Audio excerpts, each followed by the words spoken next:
Ok. Bueno, vamos a ver el tema de apendicitis aguda. Respecto un poco de historia, en 1492 ya Leonardo da Vinci había publicado en el siglo, las imágenes que parecían corresponder al apéndice vermiforme. En 1521, este señor Berengario da Capri describió el apéndice aquí en 1521. En 1886, este señor describió la entidad clínica y anatomopatológica de la patología de apendicitis. Como ya habíamos visto en clases previas, un poco recordando la embriogénesis, a partir de la sexta, octava semana de gestación, el apéndice aparece como una imaginación del intestino medio, recordando que el intestino medio, para fines prácticos, a partir de la mitad del duodeno hasta los dos terceras partes del colon transverso. Aquí, importante dentro de la embriogénesis, el apéndice vermiforme se va a caracterizar por la incapacidad para proliferar al mismo tiempo que el ciego proximal. Ahorita lo vamos a ver en una imagen. El apéndice va a ser la porción terminal del ciego embrionario. Se visualiza, como ya lo habíamos comentado, de la sexta a la octava semana de gestación. Y como en las imágenes A, B y C, se va a medializar hacia la válvula iliocecal. Como ya había comentado anteriormente, se va a caracterizar porque no va a poder proliferar junto con el ciego. En el nacimiento, el diámetro del colon es 4.5 veces mayor que el apéndice, mientras que en un adulto es de aproximadamente 8.5 veces mayor el diámetro del colon respecto al apéndice vermiforme. Ahora, dentro de las anomalías congénitas tenemos varias entidades. La primera es la ausencia del apéndice, que es realmente no común, raro. Un apéndice ectópico, un apéndice situado en el lado izquierdo, que aquí se han descrito 4 trastornos principales. Eh, por frecuencia, la primera, la transposición visceral, seguida por la ausencia de la rotación de los intestinos, un ciego errante con un mesenterio largo y por último el apéndice con una longitud excesiva, donde la punta va a estar en fosa ilíaca izquierda y por eso puede que a veces se sitúe el dolor en fosa ilíaca izquierda. Una, como los podemos ver en estas imágenes, mientras que la imagen A tiene una base común y después aquí confluyen estas dos apéndices. En la imagen B, donde son completamente independientes, como en la C, que van a salir de la tenia. Y por último, los divertículos apendiculares. Bien, dentro de la anatomía, recordar que la longitud del apéndice varía mucho, desde un par de centímetros hasta puede llegar a medir más de 20 centímetros. Sin embargo, la media es de 9 centímetros. Aquí el diámetro de parámetros de 3 a 6 milímetros, el Scandalakis refiere que hasta 8 milímetros puede ser completamente normal, y un diámetro intraluminal de 1 a 3 milímetros.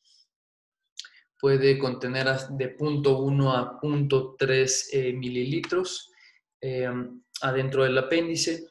El apéndice surge del ciego que se relaciona dorsalmente con el psoas y el apéndice contacta por delante con la pared abdominal, al epiplón o a las asas del ilion. Este apéndice se va a proyectar en cualquier dirección.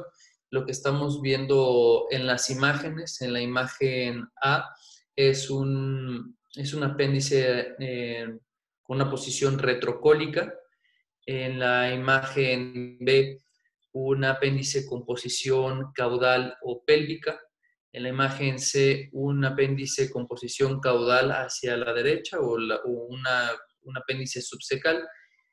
Y la imagen de un apéndice que se dirige craneal hacia la izquierda. Dentro de estas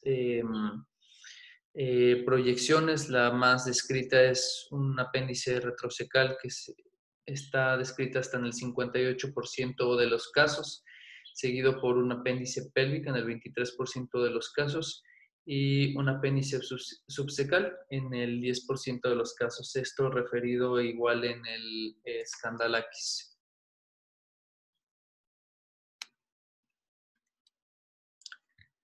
Dentro de la histología, recordar que la pared apendicular está compuesta por la serosa, la muscular, la longitudinal y circular, la submucosa que va a contener los nódulos linfoides y por último la mucosa. Dentro de la vasculatura,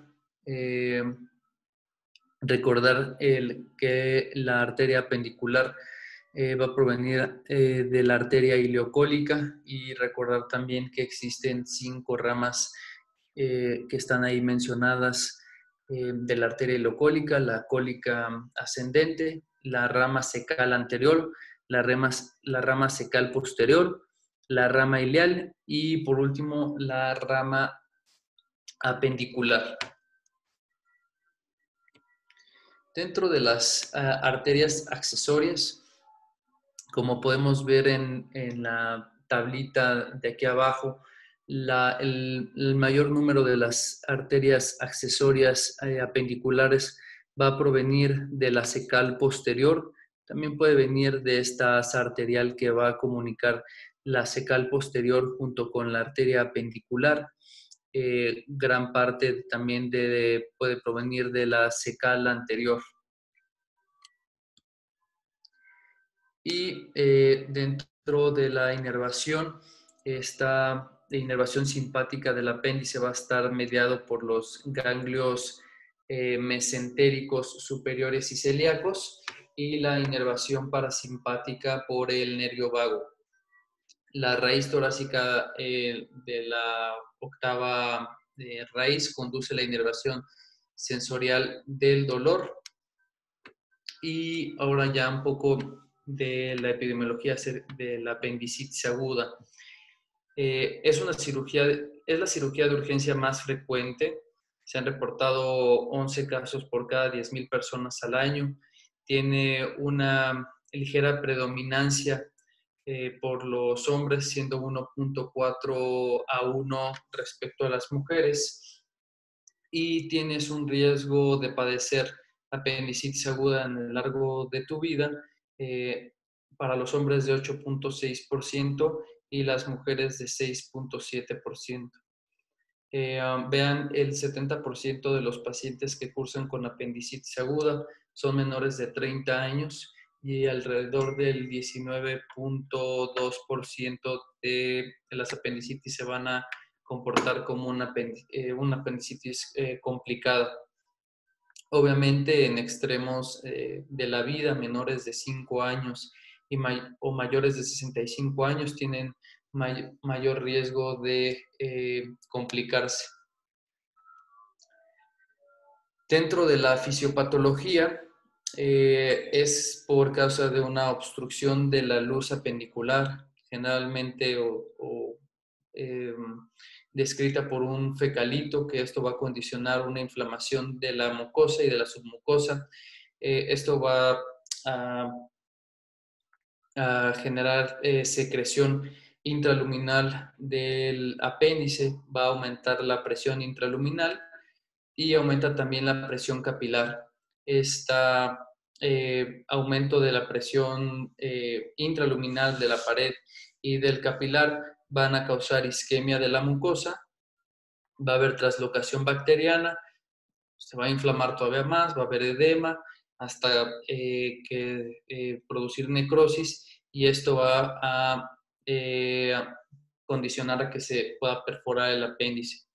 Sin embargo, en la histopatología, pues, no todas las apéndices tienen fecalitos, por lo tanto, se supone que existen otras etiologías como la hiperplasia linfoide, malignidad, parásitos o propiamente cuerpos extraños. Dentro de las fases de la apendicitis, recordando esta clasificación, hasta la izquierda un apéndice normal, señalada con el número 1, una apendicitis congestiva o catarral, donde hay edema, hiperemia de la pared, congestión vascular de predominio venoso de la serosa, marcada con el número 2, esta apéndice flemonosa o supurativa, donde hay mayor congestión vascular, compromiso venoso y linfático. En la imagen número 3, esta apéndice gangrenosa o necrótica, donde hay compromiso arterial, venoso y linfático. Ya puede haber microperforaciones con líquido peritoneal purulento y fecaloide. Y en la 4, donde ya hay una apéndice perforada. ¿Sí me siguen escuchando, verdad? ¿Todo bien? Sí, perfecto. Ok. Dentro del cuadro clínico, pues ya sabemos que va a cursar con dolor abdominal. Recordar la posología del dolor abdominal, que va a ser inicialmente con un dolor con epigastralgia, un dolor periumbilical, que posterior a unas horas se va a localizar este dolor en fosa ilíaca derecha, o generalmente así es como ocurre. También puede agregarse náusea, vómito, anorexia. La fiebre, altas temperaturas se han relacionadas con procesos más graves de inflamación o apendicitis ya complicadas. Puede haber taquicardia y pues recordar solamente la posología del dolor. Dentro de la exploración física sabemos que existen incontables signos apendiculares. Les pongo estos, creo que son los más comunes, más conocidos. Ya sabemos el punto de McBurney, donde se presenta el máximo dolor, trazando una línea desde el ombligo hasta la fosa ilíaca anterosuperior derecha, en el tercio, ¿cómo se dice? Como lateral, donde se va a situar el máximo dolor, o 1.5 centímetros a partir de la espina ilíaca anterosuperior. El signo de McBurney tiene una sensibilidad que va del 50 al 94% y una especificidad que va del 75 al 86%.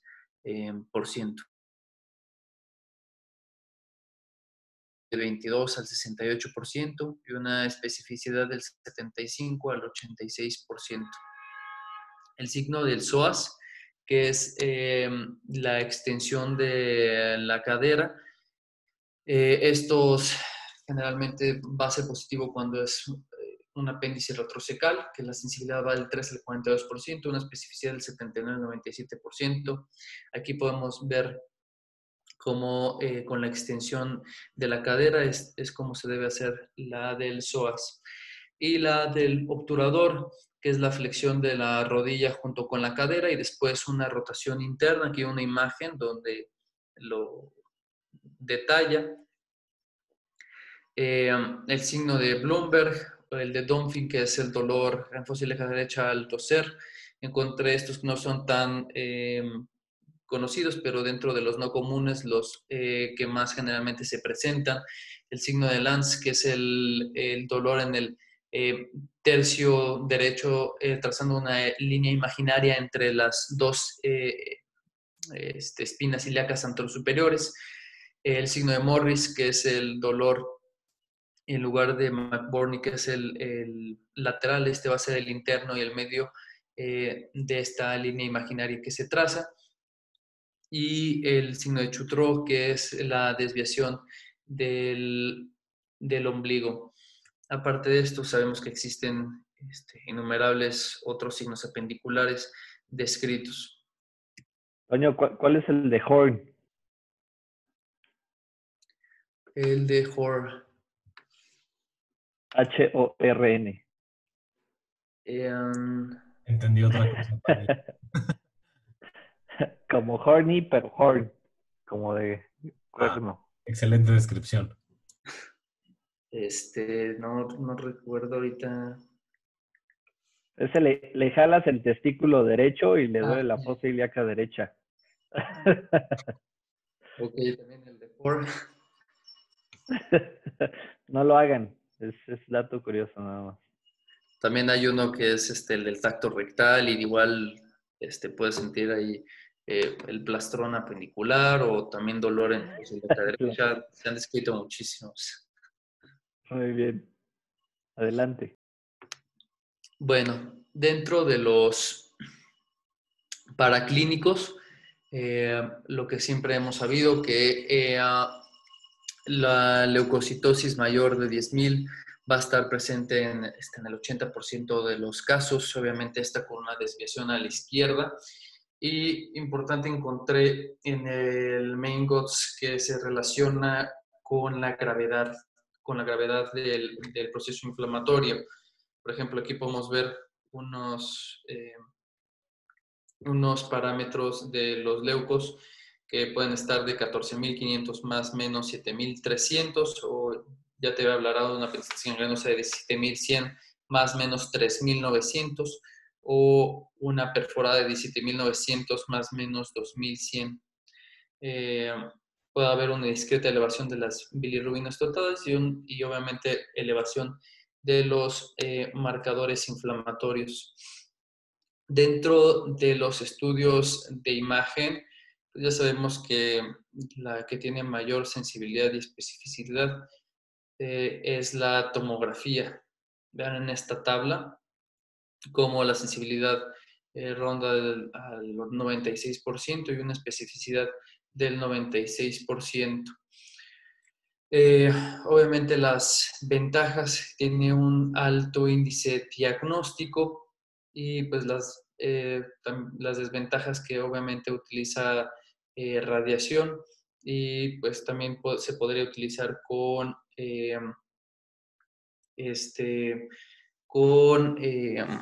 contraste y ver para la mejor visualización del apéndice. ¿Qué se va a ver o cómo podemos, con qué hallazgos tomográficos podemos suponer que está cursando con una inflamación del apéndice?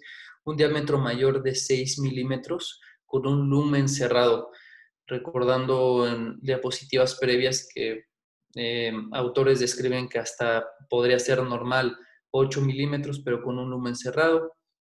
La pared mayor de 2 milímetros, excreción de la grasa arteria apendicular, el realce de la pared apendicular y el apendiculito que se puede ver hasta en el 25% de los casos. Y obviamente otro estudio que también se utiliza mucho con una sensibilidad del 85% y una especificidad del 90% es el ultrasonido. Recordando pues obviamente que la ventaja es que no utiliza radiación. ¿Qué van a describir los radiólogos? Un apéndice no comprimible con un diámetro mayor a 6 milímetros, el dolor a la compresión apendicular, la convexidad aumentada de la grasa periapendicular y líquido libre en fosa ilíaca derecha. Dentro de los diagnósticos diferenciales existen muchísimos, pueden haber causas gastrointestinales, infecciosas, genitourinarias, causas no abdominales propiamente de la mujer y de padecimientos ginecobstétricos. Esto nos hace pues sospechar o hacer un diagnóstico certero de la patología. Bueno, se entiende como apendicitis complicada la perforación del apéndice. Esta va a seguir una historia natural de la enfermedad. Una media para que ocurra una perforación es de 57 horas, pero vean, el 20% de los pacientes, menos de los 24 horas, ya cursaban con una perforación del apéndice permiforme. Esto clínicamente lo puedes ver con una atenuación de la temperatura. Se han descrito varios sistemas de clasificación para diagnosticar apendicitis. En la clasificación de la izquierda, la más común es la clasificación de Alvarado, 10 puntos. La clasificación, esta tiene una sensibilidad del 69% y una especificidad que va del 75 al 77%. ¿Cuáles son los puntos? Dolor migratorio en la fosa ilíaca derecha, anorexia, náusea o vómito, hipersensibilidad dolorosa en fosa ilíaca derecha, rebote en fosa ilíaca derecha, fiebre mayor de 36.3 grados centígrados, leucocitos más de 10.000 y desviación a la izquierda. Una clasificación menos de 3 es una baja probabilidad de apendicitis. De 4 a 6 se tiene que considerar más pruebas de imagen como un ultrasonido o una tomografía, y mayor a 7 puntos una alta probabilidad de apendicitis. Después, en la tabla de la derecha, la clasificación de respuesta inflamatoria de la apendicitis, donde una clasificación de 0 a 4 es baja probabilidad. Puedes darle un seguimiento ambulatorio al paciente. 5 a 8 el grupo intermediario, donde lo tienes que tener en observación. O puedes hacer una laparoscopía diagnóstica. Y 9 a 12 puntos donde es una alta probabilidad, donde ya se pueden hacer una exploración quirúrgica. Ahora también, esta es la de Ripasa, que aquí ya te ponen más criterios. Menos de 5 puntos es improbable que tengas apendicitis. De 5 a 7 puntos, una baja probabilidad. De 7.5 a 11.5 puntos, una alta probabilidad, y más de 12 puntos ya casi es diagnóstico de apendicitis, con un total de puntuación de 16 puntos. Tiene más sensibilidad que la escala de Alvarado. Sin embargo, encontré que tiene una menor especificidad que la escala de Alvarado. Ahora, consideraciones especiales. Los niños generalmente se van a presentar entre los 10 a los 19 años, 20 casos por 10.000 dentro de estas edades, y niños de 0 a 4 años solamente 2 casos por cada 10.000. Obviamente va a ser mayor especificidad de la tomografía, pero hay que tener consideraciones. Por esto ya antes mencionado del ultrasonido, que no tiene radiación. En los adultos mayores va a haber una menor respuesta sistémica, la perforación va a ser más común, y en las pacientes embarazadas van a compartir la misma sintomatología que un paciente normal, y se va a ver en van a cursar en el segundo trimestre. Igual en estas pacientes, por la movilidad del útero, pueden a veces referir dolor en el cuadrante superior derecho, y en estas pacientes pues obviamente se prefiere la utilización del ultrasonido por la no radiación. Bueno, ahora dentro del preoperatorio, la hidratación intravenosa, los antibióticos que se deben de administrar 30 minutos antes para encubrir enterobacterias. Puede ser cefalosporina de segunda generación, más algún antibiótico que cubra los anaerobios.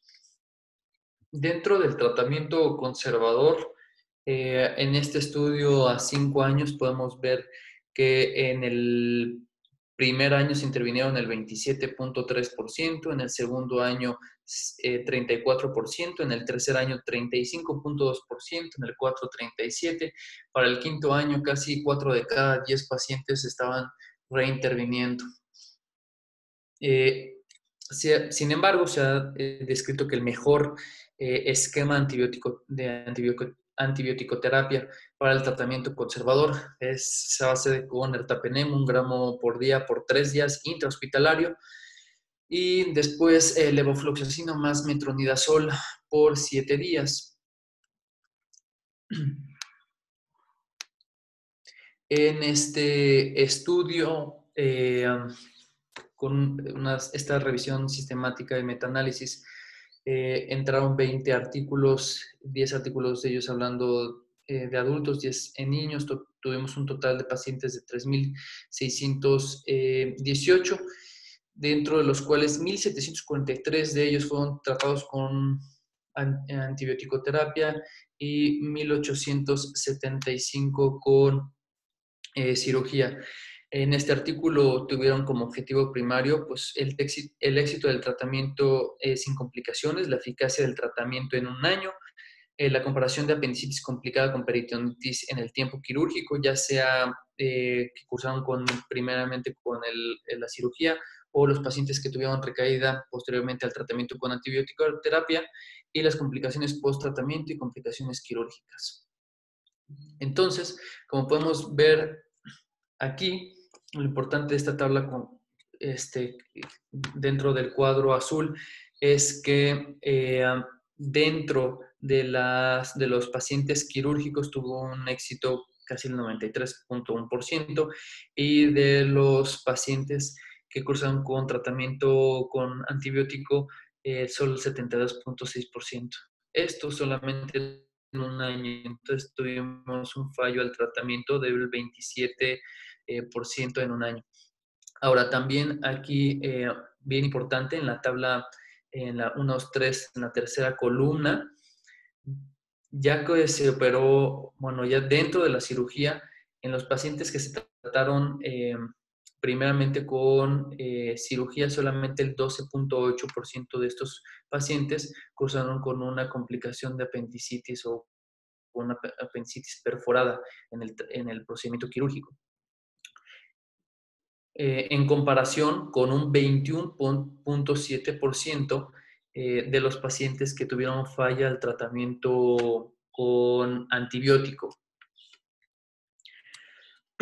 Ahora, después les voy a mostrar un artículo, pero para fines generales, la diferencia entre la laparoscopía y apendicectomía abierta, pues reducen los días de estancia intrahospitalaria por laparoscopía, igual disminuye las infecciones de la herida quirúrgica, el retorno a las actividades es más rápida, y a diferencia con la cirugía abierta, que tuvo un menor índice de abscesos intraabdominales. Ahorita lo vamos a ver bien. Bueno, ahora dentro de la cirugía abierta pueden haber varias incisiones. Dentro del color azul, la incisión de McBurney, que va a ser igual en tercio lateral en el punto de McBurney más bien. La incisión de Rocky Davis, que es esta incisión transversal igual en el punto de McBurney. Está de Foley Bay, que se extiende 2 centímetros medialmente sobre la incisión de Rocky Davis, o la de Rutherford Morrison, que son igual 2 centímetros lateral de Rocky Davis. Encontré esta, que es la de Halagier, que es una paramedial que está en color café.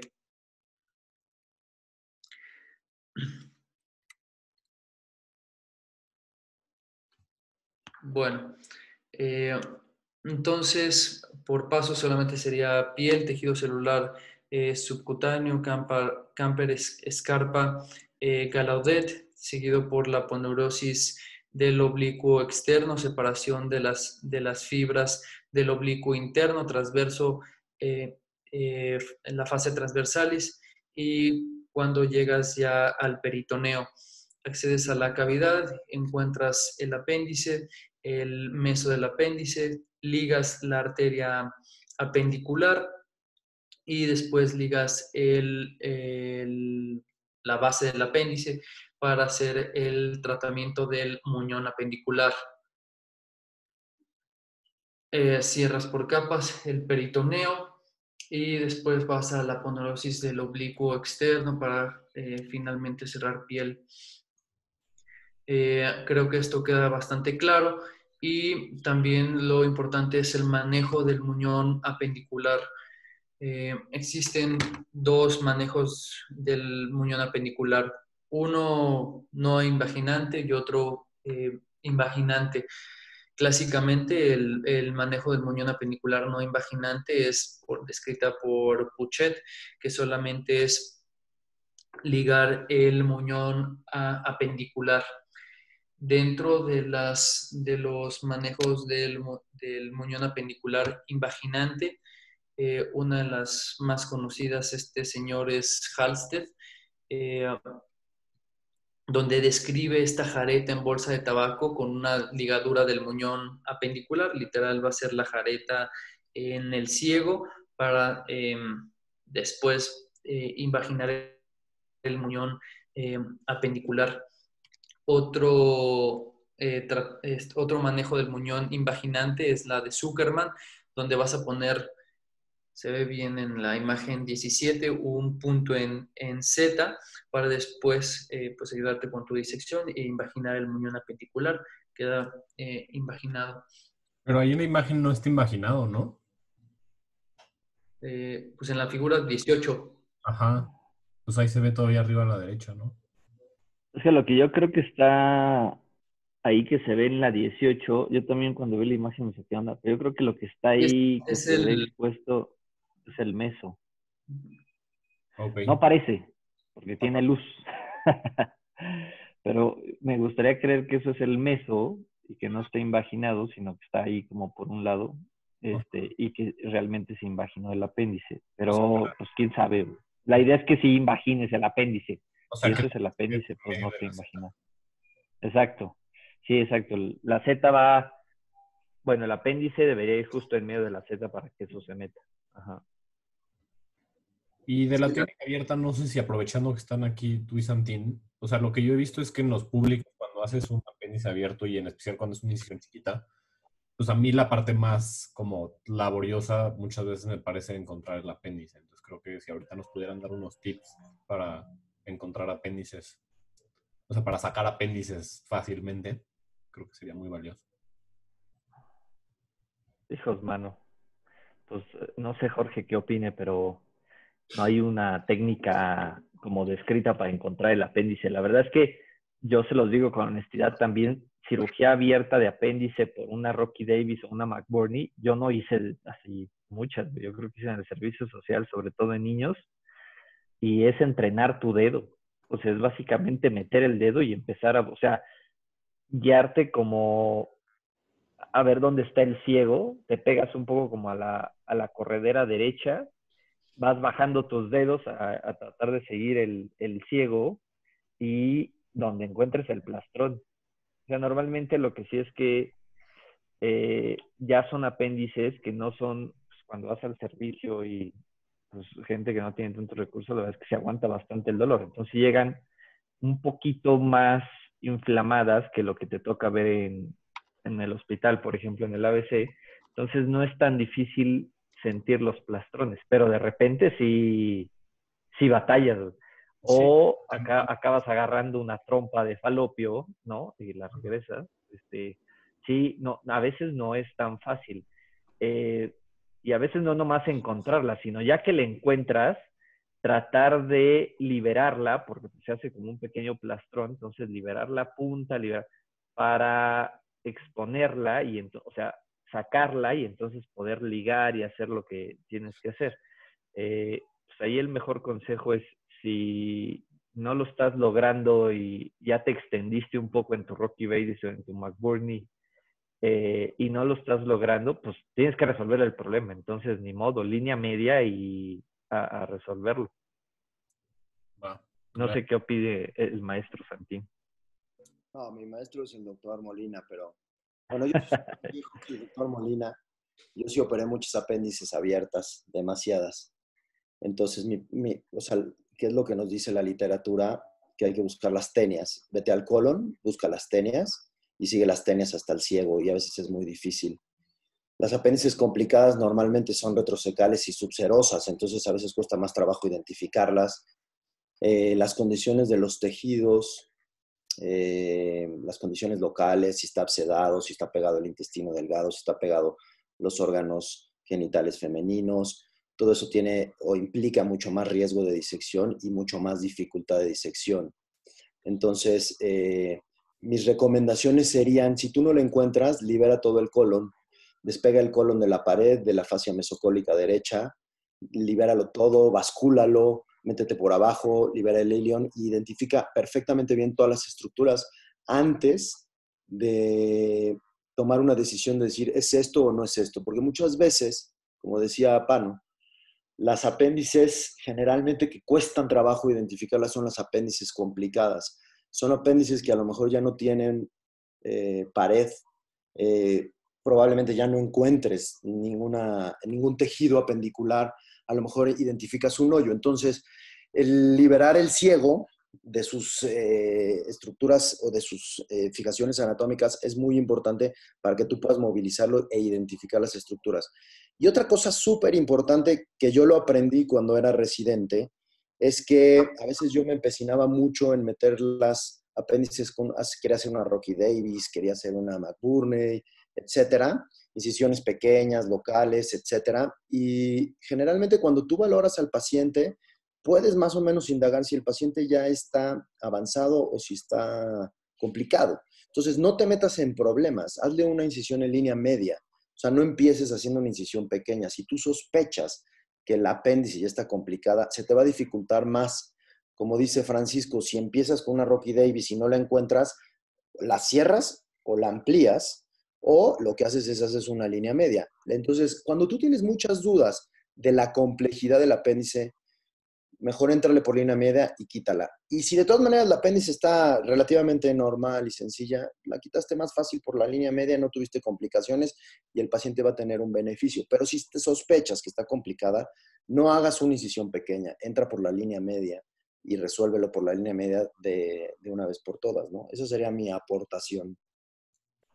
Muchas gracias. Sí, eso que dice Jorge es súper importante, la parte de si está complicada, no, línea media. Y ¿sabes qué es la otra que funciona luego cuando, pues si estás en el servicio, no tienes tomografía, suena mucho a que es una apendicitis aguda, pero ya lleva varios días y está complicada y no sabes si, o sea, no estás seguro de si entrarle por una Rocky Davis o línea media? Cuando anestesian al paciente, o sea, ya sea por bloqueo o lo intuban, a veces tocar los plastrones es mucho más fácil cuando ya está dormido el paciente, porque ya está incluso relajado si te lo anestesian completo. Entonces, siempre toquen a los pacientes ya cuando está en el quirófano, dormido, y traten de localizar el plastrón y háganlo como ejercicio.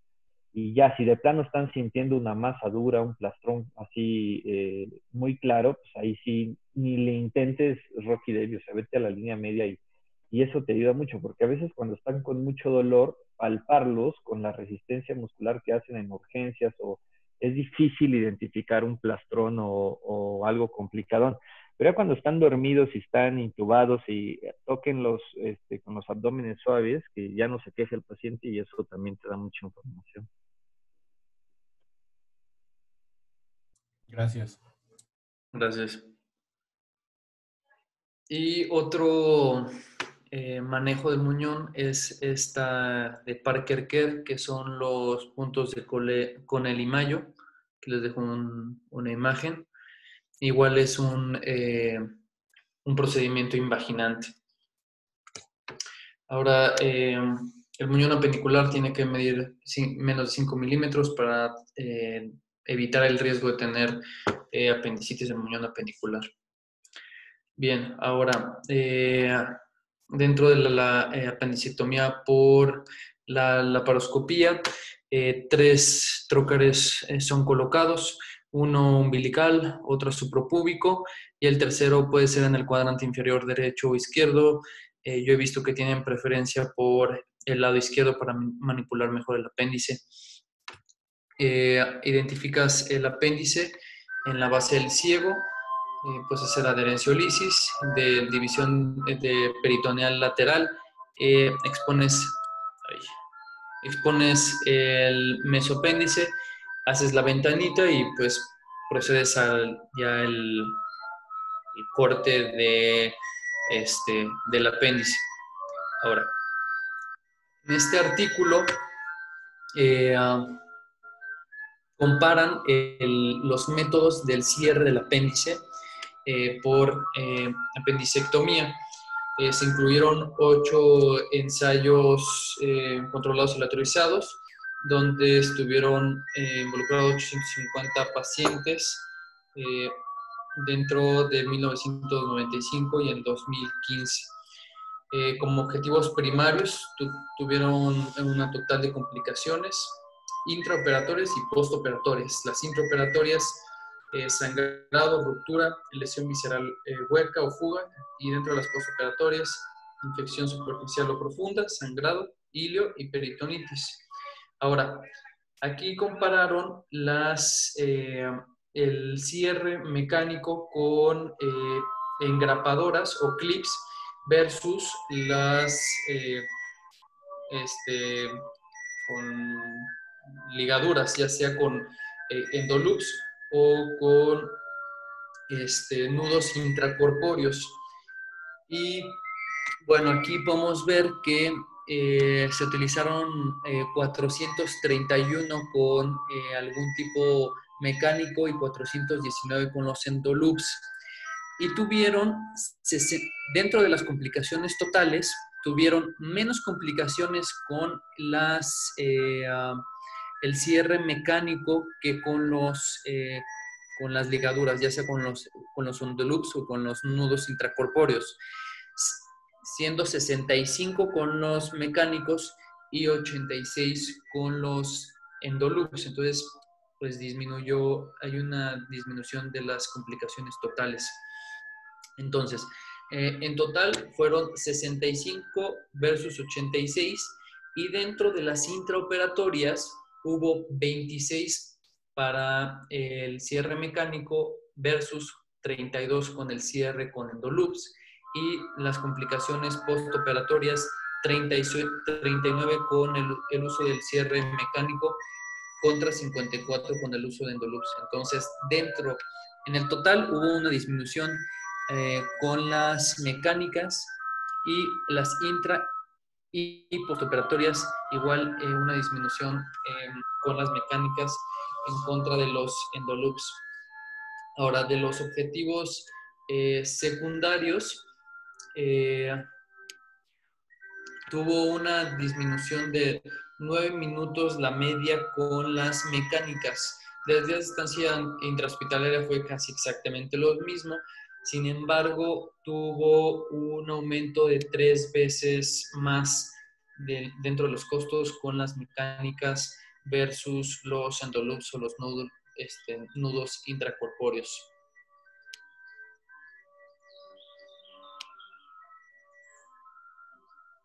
Bien, ahora en Cochrane compararon la cirugía laparoscópica contra la cirugía abierta. Se incluyeron un total de 9,765 pacientes. Dentro de los objetivos primarios, los más destacados, los que más me interesaron, fue el dolor, las infecciones de las heridas quirúrgicas y de los abscesos intraabdominales. Y de los objetivos secundarios, los días de estancia intrahospitalarios, el tiempo para regresar a las actividades normales, y la calidad de vida que se tuvo en los pacientes postoperados. Ahora, dentro de los objetivos primarios, el dolor, hubo un menor dolor dentro de la cirugía laparoscópica. Dentro de las infecciones de la herida quirúrgica, se incluyeron 63 estudios, 7,612 pacientes, de los cuales por laparoscopía tuvieron una infección de la herida de 147 pacientes versus 326 por cirugía abierta. O sea, casi el doble por cirugía abierta, entonces fue mejor por la paroscopía.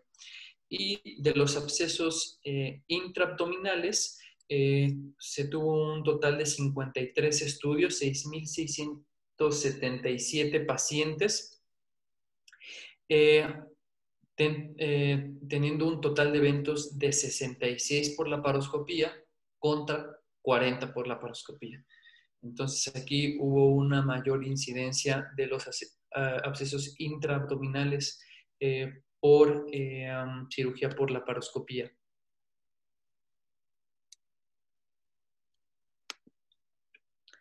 Bien, ahora dentro de los objetivos secundarios, 46 estudios estudiaron los días de estancia intrahospitalaria, teniendo un total de 5.127 pacientes. Casi un día de diferencia en aquellos pacientes que cursaron con cirugía por la paroscopía.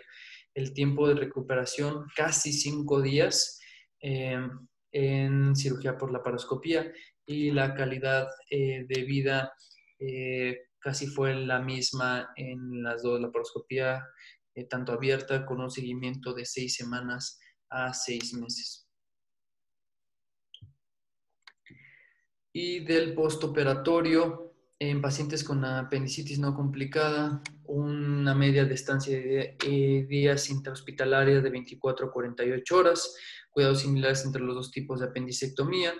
Aquí en el Main GOTS te recomienda iniciar líquidos dentro de las primeras horas postoperatorias y realmente no requiere antibiótico a comparación de las apendicitis complicadas.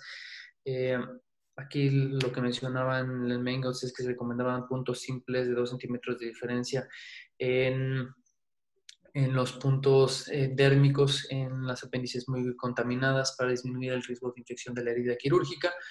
Y el antibiótico debería de darse de 5 a 7 días e iniciar la dieta dentro de las primeras 72 a 5 días, dependiendo del criterio del cirujano. Ahora, la apendicectomía de intervalo es un tratamiento posterior al tratamiento no quirúrgico. Se recomienda hacerlo dentro de las primeras 6 semanas posterior a la inflamación. Obviamente, si ya progresa la patología, pues tendría que ser una cirugía de urgencia, aumenta obviamente la morbimortalidad. Y las apendicectomías negativas se han reportado hasta el 15% de los casos. Sé que no es el tema, pero dentro de las neoplasias del apéndice, menos del 1% de las apendicectomías van a tener algún tipo de neoplasia. Estos van a cursar con signos clínicos de apendicitis y puede haber desde mucoceles, adenocarcinomas hasta metástasis. Linfomas y tumores del estroma son extremadamente raros.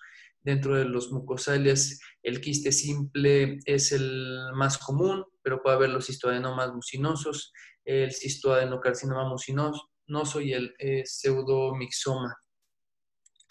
Y dentro de las conclusiones, pues, obviamente es la primera urgencia quirúrgica, tiene una alta incidencia, siendo hasta el 9% dentro de la vida de un adulto. El diagnóstico es clínico y el diagnóstico oportuno disminuye la morbimortalidad significativamente. El estudio de imagen en pacientes adultos de elección es la tomografía, teniendo una alta sensibilidad y especificidad que va por arriba del 95% en ambos. El tratamiento de elección es la cirugía, y el tratamiento con antibióticos se reserva a casos especiales y selectos.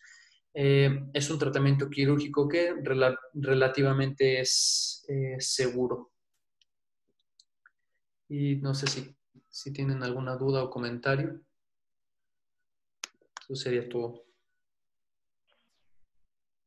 Pues no sé si haya dudas de tus compañeros.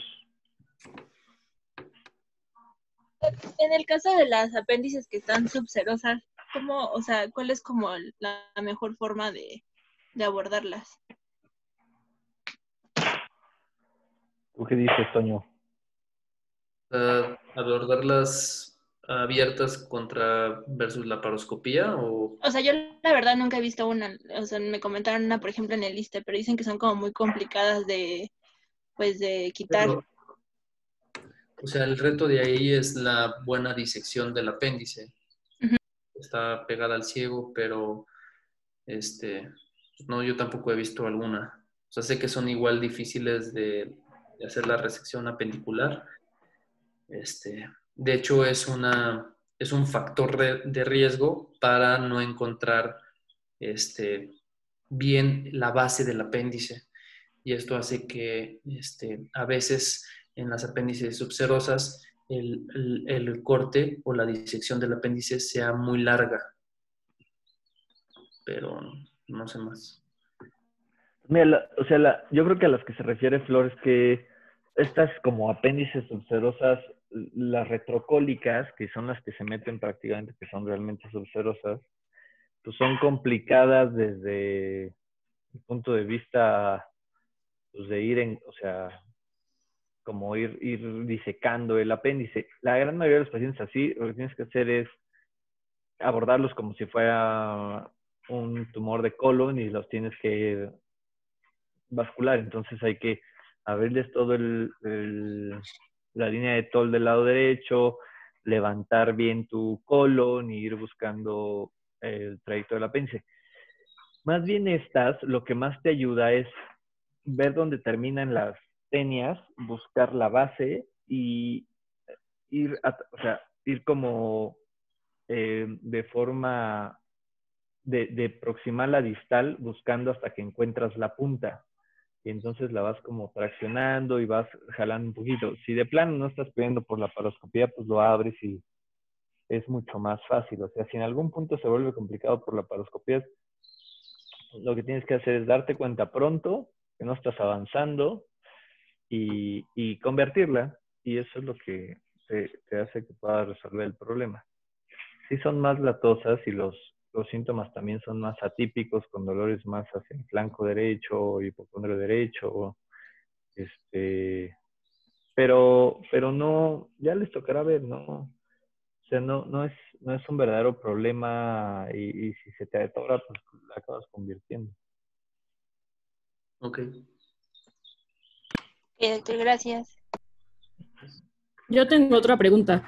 El año pasado, el doctor que nos coordinó la clase nos comentaba que en caso de cirugías abiertas no nos recomendaba tampoco invaginar el muñón y que estaba asociado a mayores complicaciones. Usualmente en el público te hacen invaginarlo. No sé si ustedes tengan alguna preferencia. No sé, el doctor Santín, ¿tú tienes alguna preferencia abierto de invaginar o no invaginar, George? Yo creo que depende mucho. En los hospitales públicos definitivamente casi cada cirujano son muy, muy obsesivos compulsivos, o sea, son muy técnicos a veces. ¿Cuándo invaginar un muñón y cuándo no? Hoy en día, o sea, cuando hacías cirugía de apéndice era obligatorio invaginar un muñón. ¿Por qué? Porque esa era la técnica. ¿Y cómo ibas a dejar un muñón sin invaginar? Si iba a absedar, si iba a abrir, etcétera. Eso era lo que creíamos. Pero hoy en día sabemos que con la cirugía laparoscópica puedes dejar un muñón sin invaginar y no pasa absolutamente nada. Yo me iría un poco más a que ustedes vean los tejidos alrededor del muñón. Si ustedes creen que necesitamos invaginar el muñón porque los tejidos no nos van a aguantar una sutura o porque necesitamos hacer X o Y sutura con el muñón o con el segmento que tiene, yo no haría la técnica igual siempre. Yo más bien haría una técnica basada en los hallazgos quirúrgicos que tiene el paciente. Si un paciente tiene la base completamente destruida, tiene necrosis del recto, del ciego, y le pones puntos, lo más seguro es que se vaya a abrir. Entonces, mejor lo más seguro para ti, para el paciente, es quitarle ese segmento y hacer una hemicolectomía. Hay médicos que de repente seccionan una parte del ciego y hacen una anastomosis con el ilio y el colon ascendente, como alguna vez hubo un caso en el ABC, en la sesión, que lo hicieron y el resultado fue bueno. La verdad es que va a depender muchísimo de la calidad de los tejidos. Si tú tienes una apendicectomía con una base correcta y estás seguro, no le veo ninguna necesidad de imaginarlo si lo estás haciendo abierto. Si lo quieres imaginar, adelante. La verdad es que la mayoría de los casos que yo he hecho apendicectomías abiertas, con muchos de ustedes que están aquí, si hacemos cirugía de colon por, ¿cómo se llama? Por cáncer, o la paciente que operamos de la fístula colovaginal que tuvimos hace poco, que le quitamos el apéndice. Normalmente imaginamos el muñón, pero un poco es para que ustedes hagan cierta práctica y para que se acostumbren a imaginarlo, para que sepan. Pero en realidad es lo de menos si lo haces o no lo haces. Yo me enfocaría, y que les quede a ustedes más bien la calidad de los tejidos, si es necesario imaginarlo, si no es necesario, porque a veces puedes tener la base necrosada, pero es una buena imaginación, queda completamente protegido. Entonces, en ese caso sí lo haría, ¿no? No sé si quedó la respuesta. Y muchas gracias, doctor. Sí, yo también apoyo mucho lo que dice Jorge. La verdad es que tienes que cuidar mucho esa parte porque si tienes un ciego muy inflamado también y crees que por imaginarlo va a estar un poco mejor protegido, a veces incluso esos puntos te desgarran un poquito más la serosa o la pared del mismo ciego y te vas a quedar más intranquilo. Entonces es más fácil imaginar donde la base está bien, entonces pues, en el sentido como para qué la imaginas. Es también mucho de la escuela y de cómo lo hayas aprendido, pero lo que dice Jorge es muy cierto. Si en algún punto no te estás quedando tranquilo y estás comprometiendo también la válvula ileocecal en su drenaje, o sea, en su salida, pues ahí sí no te va a quedar de otra más que hacerle una resección más amplia del colon y hacer una nueva anastomosis.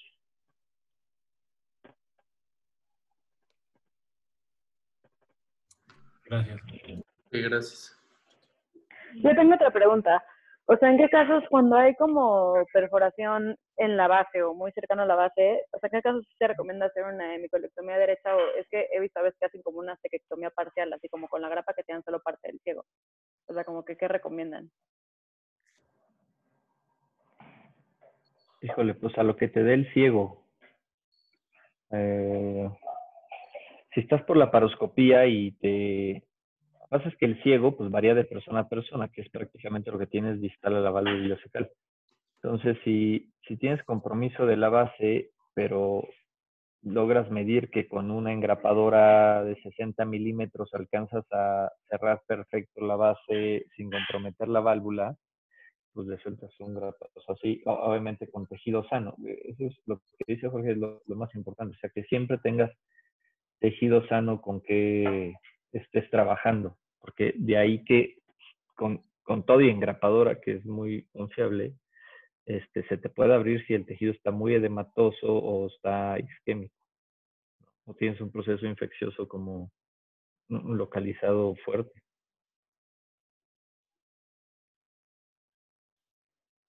Yo creo que, nomás una aportación extra, porque ando de metiche aquí en las clases, pero Por favor. creo que ustedes están acostumbrados a ver casi toda la cirugía de apéndice por vía laparoscópica y tienen todos los instrumentos necesarios para poder hacer una cectomía parcial. El indicar una cectomía parcial lo hacemos nosotros, tanto el doctor Molina como yo, muy seguido cuando la base está fea, cuando la base está perforada. El tejido del ciego es indispensable para que tú puedas hacer una cectomía y puedas poner una engrapadora y que tengas los recursos. Es muy raro que un paciente, un médico, un cirujano que está haciendo una cirugía abierta, lo más seguro es que no vaya a hacer una cectomía parcial y lo más seguro es que su opción terapéutica sea a lo mejor hacer una resección de ciego. Pero todo vuelve a lo mismo, es cómo están los tejidos y si yo me quedo tranquilo al realizar una cectomía parcial. Si no me quedo tranquilo, es mejor hacer una colectomía parcial o con una hemicolectomía y hacer una anastomosis, teniendo en cuenta que ese riesgo aumenta porque es una anastomosis de ilion a colon, que bueno, que es mucho más sencilla que del lado izquierdo. Y otra cosa que es indispensable, porque cuando estamos considerando hacer esta opción o la otra opción, el paciente probablemente puede estar inestable y puede estar en choque séptico. Entonces también hay que considerar eso para la cicatrización de los tejidos. Y muchas veces el paciente puede ser que esté estable, tiene un apéndice complicada, Y una vez que resuelves el apéndice, el paciente se prende y el paciente empieza con insuficiencia respiratoria, insuficiencia renal, insuficiencia cardíaca, etc. Entonces, todo eso hay que considerarlo, porque si tú lo vas a someter a una cectomía y vas a quedar con dudas, etc., y el paciente se va a poner más grave y va a necesitar aminas, etc., entonces más vale que tú proyectes a lo mejor cuál va a ser el mejor resultado en ese paciente. Entonces, hay que individualizar muy bien los casos. Ya no hablo más. No, sí, de acuerdo. Muy de acuerdo. Oye, Toño, a ver, yo te voy a hacer una pregunta. O sea, ¿sabes? ¿Has escuchado, has leído algo sobre drenajes en apendicitis aguda? ¿Dejas, no dejas? ¿En qué grados? Lo único que leí, obviamente, es que estaban más recomendables en apendicitis complicadas que no complicadas, pero no más que eso. O sea, no sé en Sí. qué casos selectos es más conveniente dejar drenajes. ¿Alguien ha leído alguna revisión sistemática o un metaanálisis sobre uso de drenajes en apendicitis aguda en diferentes grados? Solo las guías de Jerusalén, doctor, y no las recomiendo. No las recomienda. ¿En ningún grado? No, doctor, en ninguno. Muy bien. Sí, esa es las guías de Jerusalén y pues, están basadas en varios metaanálisis. Lo que dicen es que el drenaje no, como dice Jael, no está recomendado en ningún grado, ni siquiera en el más complicado, grados 4. Dejar drenajes, que no se ha visto que haya diferencia, sobre todo pues, en incidencia de infección de sitio quirúrgico. La realidad es que, como platicamos Jorge y yo, sí deberían de individualizarlo. Yo he dejado ya en casos complicados, prácticamente cuando, o sea, sí tenemos peritonitis purulenta, fecal, cuando un absceso localizado, yo prácticamente siempre les dejo un drenaje.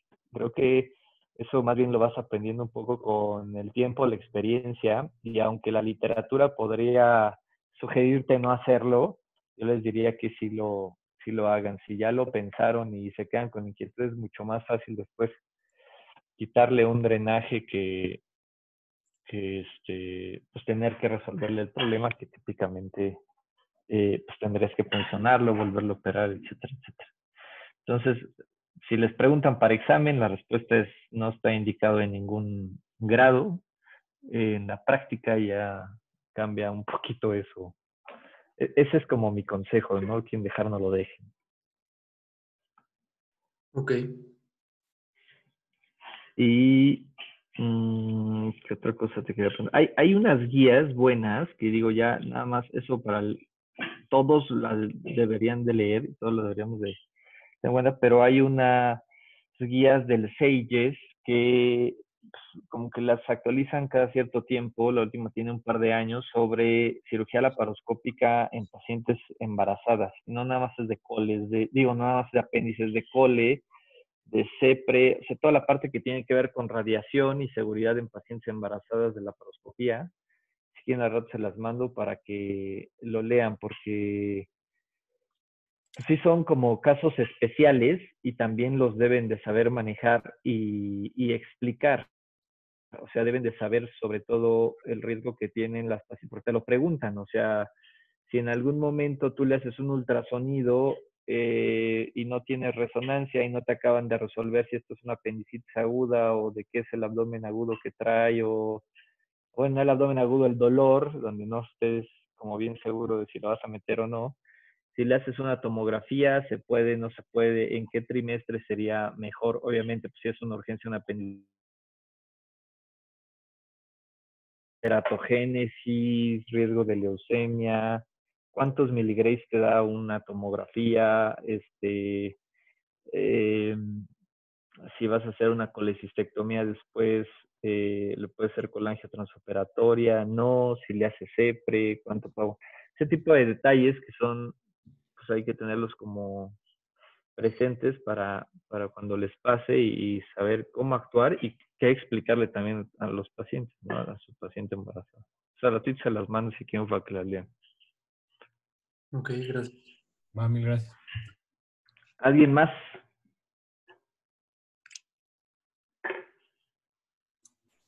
Pues muy bien, Toño, muy buena presentación. Creo que le diste una buena checada en general a todo y pues hay muchas revisiones. Cochrane hace mucho de esto de pues, comparar todo contra todo y creo que revisaste bien en general todo lo mínimo que debemos de saber de apendicitis aguda, ¿no? Pues perfecto. ¿Cuándo nos toca la otra clase que me hicieron? La otra es... Pues el lunes ya doy clases si quieren acompañarnos. Pero de Pano el próximo viernes. El viernes. Enfermedad Sí. Enfermedad inflamatoria, ¿no? Sí, pero Con pues Moni. todos los días menos los jueves a las 9 de la mañana de colon y recto este mes. Y ahorita nos va a dar una clase de cirugía en tiempos COVID, por si se quieren quedar ustedes, todos los recientes. ¿Cirugía qué? Cirugía en ¿Con tiempos COVID? de pandemia. ¿Cirugía qué, güey? Acá se escucha. Como de COVID, o sea... Cirugía en tiempos de COVID. Es que Pano Ya. está desencanchado. Pano, hay una pandemia de COVID. Ok.